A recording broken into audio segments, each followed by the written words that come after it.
ki, o patronlar, o daraqlar atılmışdı 5-ci ildə, 18-ci ildə. Deməli, biz o elə bir vəziyyətdir ki, yəni patronların üstü oxunan vəziyyətdir. Biz o patronları gördük, arxasını sildik, təmizlədik. Orada da elə ki, onun belə deyək də, Cer bayrağı, Türk bayrağı, bir də bu ay. Yəni, ay ulduz. Nəysə onu götürdük, gətirdik.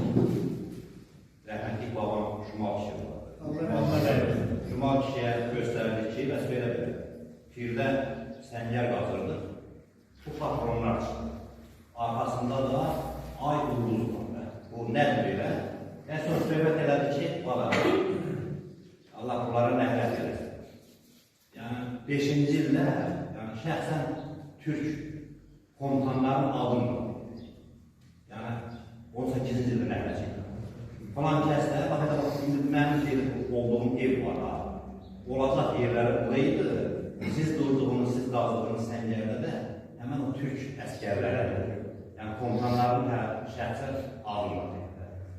Nəysə, elə həqiqətən qürur vericidir də, yəni danmaq olmaz. Tarixlər boyu bizi bu bəladan qurtarmaq istəməyə çalışan böyük bir Türk deyirlər arxamızda. Yəni bunu bəlkə də çoxlarına çatdırmaq olmaz, yəni bunu 15 yaşında görmüşəm. Nətər deyil, gözüm açıq müharibə görmüşəm. Qazanda da bunu görmüşəm. Yəni bunu mən qana bilmərəm ki, mənim arxamda Allaha qurbanım, yəni tarixi bir zəfər, nətər demək, qazandıra bilən bir devlət var, Türk xalqı. Allaha çox şükürlər olsun ki, o bugün bizim arxamızda hələ də dayanmaqdadır. Yəni bunu belə deyək də, danmaq olmaz. Nə də ki, bunu danan bir nakişi deyil. Bunu danmaq həqiqətən olmaz. Çünki 5-ci ildə babalarımızı, atalarımızı kürəyinə simavar bağlayan ermənini, yəni bizi Türk olaraq qırqdı.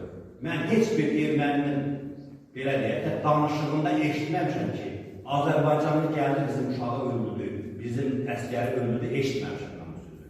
Mən yalnız eşitmişəm ki, Türk gəldi, Türk can. Yəni bunu mən tarixdə hücuma getmişik üstünə, səngərdə çatmışıq, qarşı-qarşıya atışmışıq, Türk cama deyil, yəni bir-birinə deyil ki, Türk gəldi. Bizə Azərbaycanlı deyil yoxdur, yəni bu faktdır. Bunu mən 15